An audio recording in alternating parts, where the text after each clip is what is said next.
بسم اللہ الرحمن الرحیم۔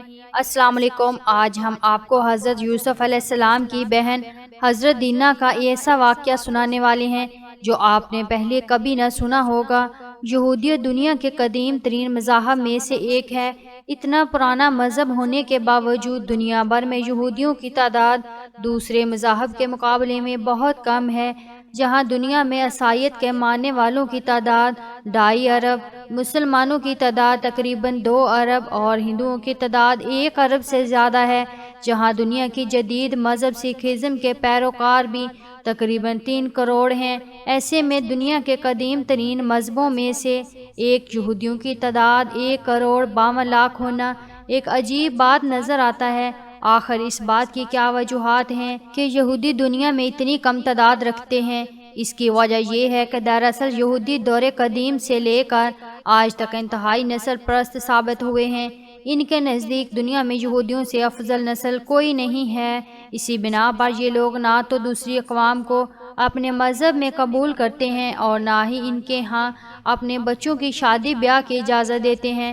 ان کے مطابق اصل یہودی وہی ہیں جن کے ماں باپ دونوں حضرت یعقوب علیہ السلام کے 12 بیٹوں کی اولاد میں سے ہوں۔ ان کے علاوہ نہ تو کوئی باہر کا شخص یہودیت قبول کر سکتا ہے اور نہ ہی کوئی یہودی لڑکی یا لڑکا غیر اقوام میں شادی بیاہ کر سکتے ہیں۔ اگر کوئی یہودی ایسا کرتا ہے تو وہ خالص یہودیت سے خارج ہو جاتا ہے۔ یہودیوں کی خود پسندی اور نسل پرستی کوئی نئی چیز نہیں، یہ جذبہ ان میں اس دور سے پایا جاتا ہے جب اس قوم کی ابتدا ہوئی تھی۔ اس ضمن میں ہم آپ کے سامنے جو قصہ بیان کرنے جا رہے ہیں وہ دراصل اہل کتاب کا ہے، یعنی بائبل اور تلمود دونوں میں موجود ہے۔ تلمود یہودیوں کا مجموعہ قوانین ہے جو یہودیوں کی زندگی میں تقدس کا درجہ رکھتا ہے۔ اس کے علاوہ امام ابن کثیر نے اپنی کتاب البدایہ و النہا یعنی تاریخ ابن کثیر کی پہلی جلد صفحہ نمبر 454 میں بھی اس واقعہ کا ذکر کیا ہے۔ واقعہ کچھ یوں ہے کہ جب حضرت یعقوب علیہ السلام اپنے اہل و عیال کے ساتھ سفر کرتے ہوئے تیخم نامی بستی سے گزرے تو آپ نے یہاں کے زمیندار جس کا نام جمور تھا اس سے 100 بکریوں کے عوض ایک زمین خریدی جہاں یعقوب علیہ السلام نے اپنا گھر بنایا اور 15 مہینوں تک امن و امان میں رہے۔ یہ وہ دور تھا جب حضرت یوسف علیہ السلام بہت ہی کم سن تھے اور آپ اپنے دیگر بھائیوں اور ایک بہن دینا کے ہمراہ اس جگہ رہتے تھے۔ کچھ عرصہ بعد اس بستی یعنی تیخم کے باشندوں نے ایک بڑی ضیافت کا اہتمام کیا۔ اس خوشی کے موقع پر یہاں کے رہنے والوں نے حضرت یعقوب علیہ السلام اور ان کے اہل خانہ کو بھی اس ضیافت میں شرکت کی دعوت دی۔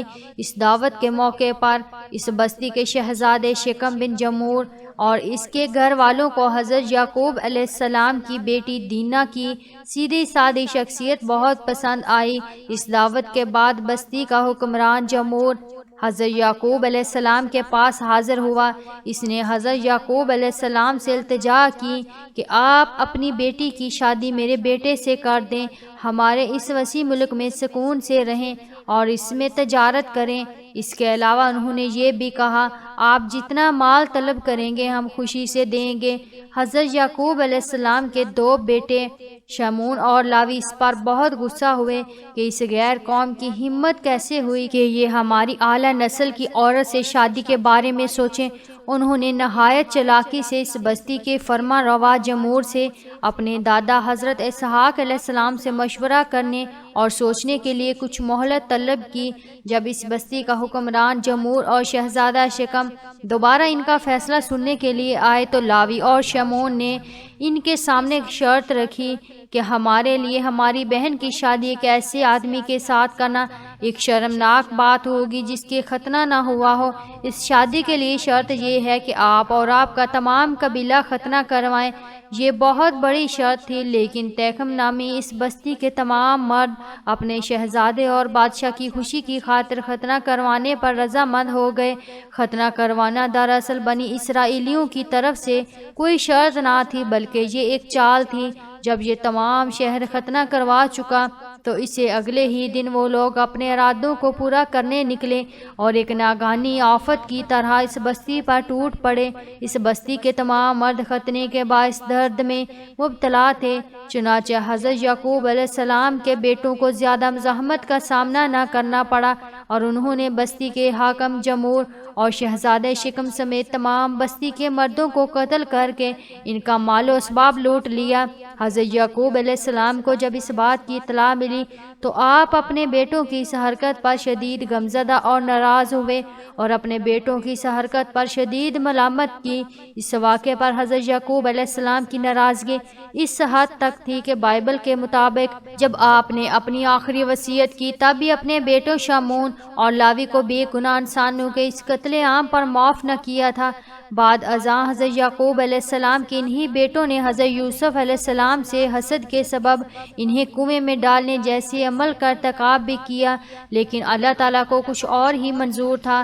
اسی لیے اللہ نے حضرت یوسف علیہ السلام کو اس کنویں سے نکال کر دنیا کی سب سے عظیم بادشاہت کے مرتبے پر فائز کیا، یعنی آج ہزاروں سال گزر جانے کے بعد بھی یہ قوم یعنی بنی اسرائیل آج بھی اپنی اسی ہٹ درمی اور نسل پرستی میں مبتلا ہے۔